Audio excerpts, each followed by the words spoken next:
नमस्कार प्रेक्षकांनो, सायली सगळ्यांना सांगत असते, आता प्रत्येक जोडप्याला एक शब्द दिला जाईल आणि तो शब्द असा असणार आहे की ज्या शब्दाला तुम्ही जोडून तुमच्या मनामध्ये जे काही आहे ते तुम्ही बोलून टाकायचं आहे, जेणेकरून तुमच्या मनातली भावना सगळ्यांना समजणार आहे. तर ह्या खेळाने काय होणार आहे की तुम्ही एकमेकांना किती ओळखता आणि तुमचे विचार एकमेकांशी किती जुळतात. तर इथे पहिली जोडी अश्विन आणि प्रियाची बसलेली आहे आणि त्या दोघांनाही पूर्णाजी त्या दोघांना एक शब्द देते आणि नवरा बायको याचा अर्थ सांगा असं सांगते. प्रिया म्हणते अधिकार, तर अश्विन म्हणतो कर्तव्य. तर दोघांचंही उत्तर चुकीचं आलेलं आहे.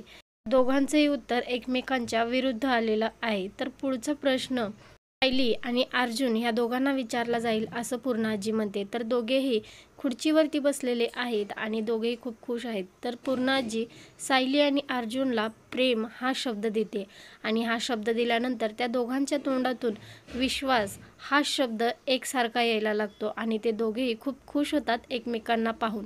तर इथे लगेच प्रतिमा सगळ्यांना सांगते की आता आपल्याला सगळ्यांनी स्वीकार करायला हवं की ही जोडी अनुरूप आहे, फक्त अनुरूप नाही तर ती जोडी श्रेष्ठ आहे, आपण असं मानायला हरकत नाही. तर ते सायलीने सगळ्यांना प्रूफ करून दाखवलेले आहे की तिची आणि अर्जुनची जोडी कशी आहे. कसा वाटला एपिसोड कमेंटमध्ये नक्की सांगा.